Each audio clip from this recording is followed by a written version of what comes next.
Just who are we dealing with here? Don't touch me! Our arm of the pillars. Where is it? I don't know, buddy. You insult me. You're a pirate. Okay, so last time I reviewed Uncharted 2, I was a little bit disappointed with it over the first one. But it still was a fun time regardless. And so obviously I went right into Uncharted 3.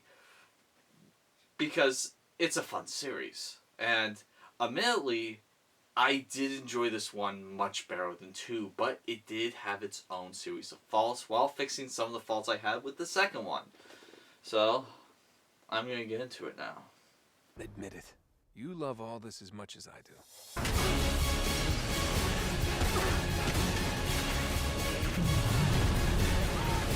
Ever a dull moment, huh, Sully? Why change now? Yalla! Hold this! Oh, crap! Big wave! Big wave! No, no, no, no, no! I feel absolutely ridiculous wearing this, but, you know, it's all for the theme of the review. So, Uncharted 3, Drake's Deception. First off, the subtitle makes absolutely no sense, because apart from, like, one level, it doesn't seem like this should have been called Drake's Deception. But they needed a subtitle, so I'm not going to hold it against them for that. But first off, the story is much better paced than the second one. Second one did feel like it drug out quite a bit. I could have used the second one to be a little bit shorter, but the third one didn't feel like it was too long. It felt like it was just right. The only exception is maybe like this pirate level involving a ship where you have to deal with like modern day pirates and this like huge cruise line ship. I kind of felt like that level was unnecessary and they could have removed it, but you know, they wanted to have the game a certain length, and so apart from that, everything else felt incredibly well paced. I didn't feel like they stayed in one location for too long, which was nice. A lot of locations in this game, which I absolutely loved. Like the second game, you gotta go see England, you get to see the Middle East, you get to see France, you get to see, you know, this like, you know, kind of water type location. And so I did enjoy the diverse nature of all the locations. And the villains are much better this time around. Now, granted, the second, like you always get in the previous two games, is still obnoxious, but I feel like the villains have a lot better development than the previous villain. Because the previous villain is just like, they slapped together a one-dimensional villain with like no depth, and it's just like, I am evil and Russian, because Russians make the best villains, according to 1980s, you know, pop culture. But no, the villains this time around have like a connection with our protagonists, and they do feel like proper villains. They feel like they have a good excuse for being there, other than it's just they're overly evil. And so I did like the better development of the villains. And like, in terms of the story, I did really enjoy the story. Especially like some of the flashback sequences showing when Sully first met Drake. That was kind of fun. I didn't think I would like it, but I did enjoy that quite a bit. Now, this game is part of the Nathan Drake Uncharted collection that was released on PlayStation 4. It's playable backwards compatible on the PlayStation 5, and like the second one, it locks at a constant 60 frames per second, which is really nice. And so some of those really high-octane action sequences, like the really awesome horse riding sequence towards the end of the game, that ran at a smooth 60 frames per second, and I love that this trilogy can now run as smooth as that. On the PlayStation 3, it probably chugged a couple of those sequences, especially like the horse ride sequence, but I'm impressed that this looked this good on the PlayStation 3. I mean, this was released at a time, 2011, when they were pushing the PlayStation 3 to its absolute limits, and I was very impressed that they were able to get the PS3 to do this. Even by today's standards, it's a very gorgeous game, especially with lighting. Some of the lighting in this game and like lighting reflections off of fire are really, really gorgeous. I cannot stress that enough. It is a truly beautiful game for being a game from 2011, which was one of the most insane years of gaming ever. I should do a video on just how insane that year of gaming releases was. But people talk about 2012, 2011. Now, something I did notice that was funny, it's not a deal breaker or anything, it's just something stupid I noticed.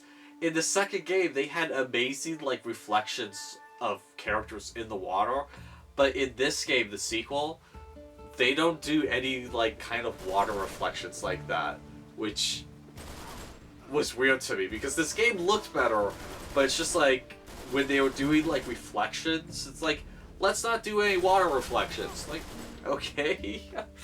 Now, as usual, the voice acting is top notch. I mean, I could not hear a single person who fumbled a line.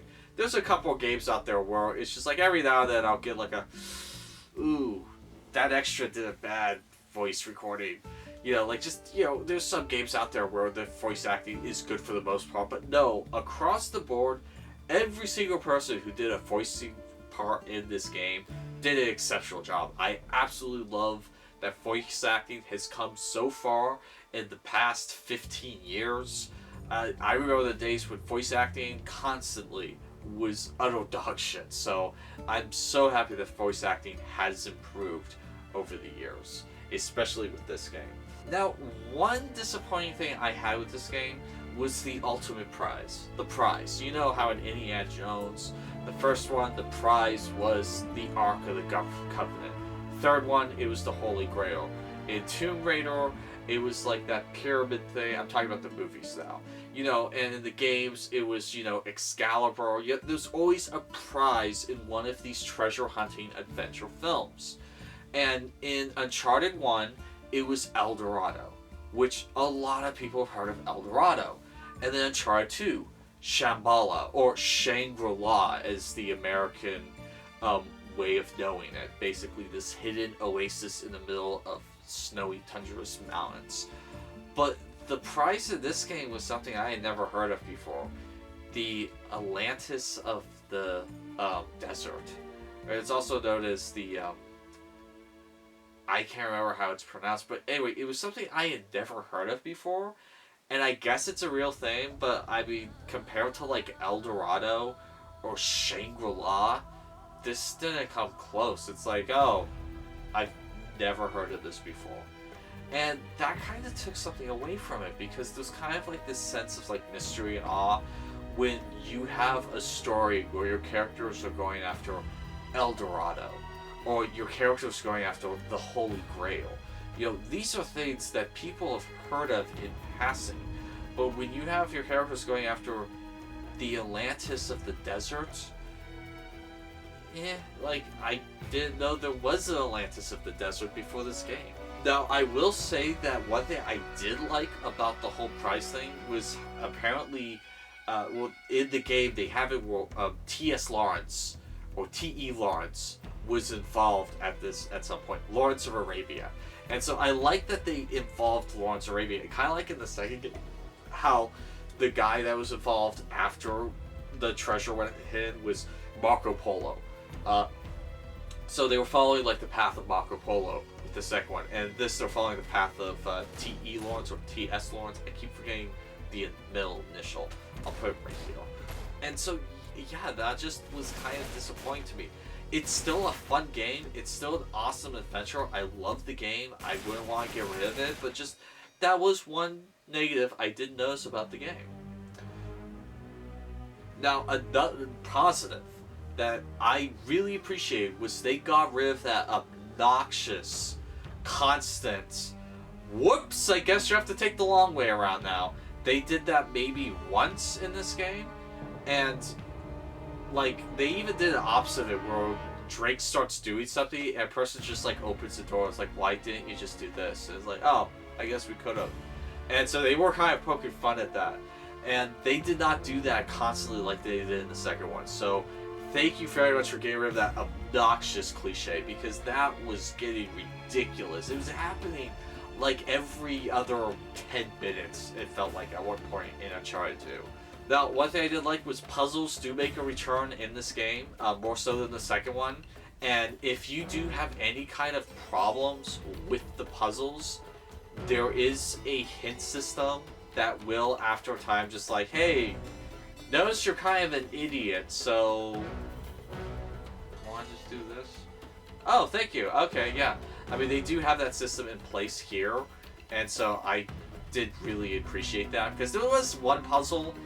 I had played this before, and I did figure out that, but I just was having trouble figuring it out a second time. It's like, alright, it was like that, and so, you know, because it's been a couple years since I played this the first time. Now, one thing I also did enjoy were the set pieces. There were some really awesome set pieces in this game. One was definitely towards the end when they were escaping, you know, the city, but one was the kind of Mushadin, like, horse chase sequence. It reminded me of the whole take sequence from Indiana Jones 3. There wasn't a take in this one, but it just kind of reminded me of that sequence where Indiana Jones was on a horse and the enemies were in trucks, and, you know, he was kind of riding up trying to get his dad. And so I did like a lot of the set pieces. The whole plane set piece, I mean, that thing is iconic with Uncharted now. I mean, even if you haven't seen or played Uncharted, you have probably seen that scene, because it's kind of a staple of the series now. And so I did like a lot of the set pieces in this game. They were pretty cool. So, overall, I did like this a lot better than 2. It played better than 2. It was paced better than 2. I would just say I didn't like the prize as good as the first one. The first one probably is still my favorite one, but in terms of like gameplay and graphics, 3 is truly impressive. I think I like 3 better than 1 in that sense, because the first one is showing a little bit of its age. But yeah, no, I really enjoyed this game. If you could get the trilogy on PlayStation 4 for your PS4 or your PS5, absolutely grab it, because you're getting 3 very exhilarating, high-quality games that you're not going to be disappointed in. I enjoyed them on the PlayStation 4, I enjoyed them on the PlayStation 5, and these 3 games in this one collection is a must-buy. So, anyway, that has been my review of Uncharted 3 Drake's Deception. Running on the PlayStation 5, but off the PlayStation 4 version. My name's Christopher Connell with 11 Hour Reviews. Please don't forget to, you know, do the thing. You know, the thing. You know the thing. Anyway, that's been our review of Uncharted 3 with 11 Hour Reviews, and that will be all. I feel ridiculous in this thing.